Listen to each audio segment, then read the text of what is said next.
Hi, this is Pastor Bob. Welcome to Pastor Bob Daily.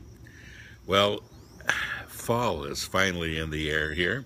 This is the first day in Nashville that it hasn't been hot, and the leaves are starting to fall from the trees all of a sudden, just today.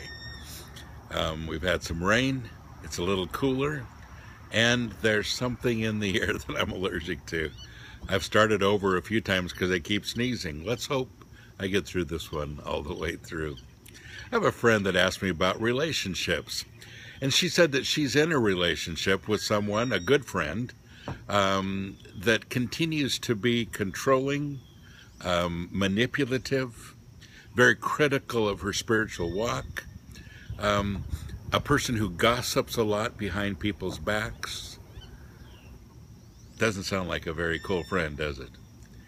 And she says that she's always in trouble. Every time they talk, there's always an issue. There's always drama. She's exhausted from the relationship. I've had some of those. I understand. It's a difficult place to be. And you have to change. You know, when someone acts this way, when they're critical and gossipy, and yet you can see that there's a whole lot of problems in their own life, it's a different picture then, isn't it? And you know, our relationship with the Lord cannot be reduced to performance. It has to do with our heart.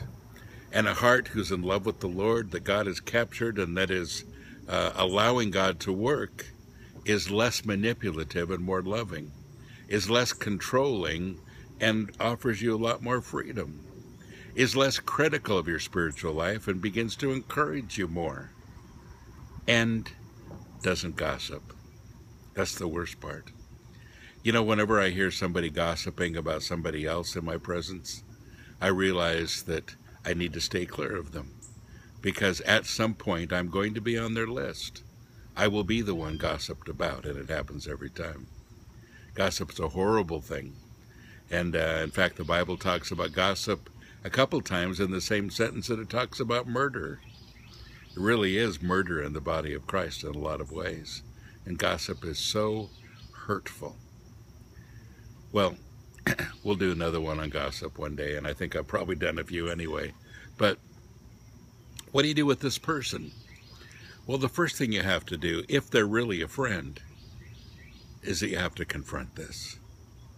You have to say, there's some things that don't add up.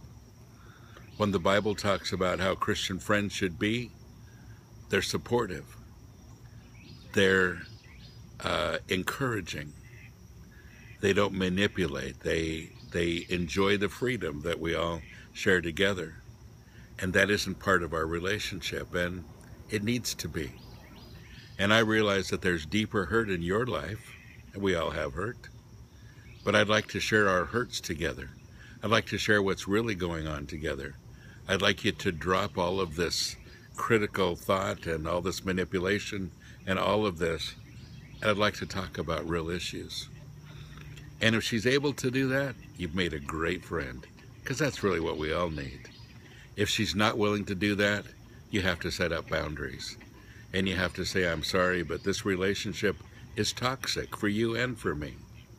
And until we can find some freedom in it, until we can find some health in it, it's not going to be possible. Now, we always feel horrible at making those kind of decisions, but it's important that we all have boundaries, and boundaries are basically saying, I desire to be healthy, and I desire for you to be healthy too. And never continue in a relationship that isn't healthy. Always bring health into it however you can. Otherwise, you're not doing either one of you any good. So that's where you have to go with this.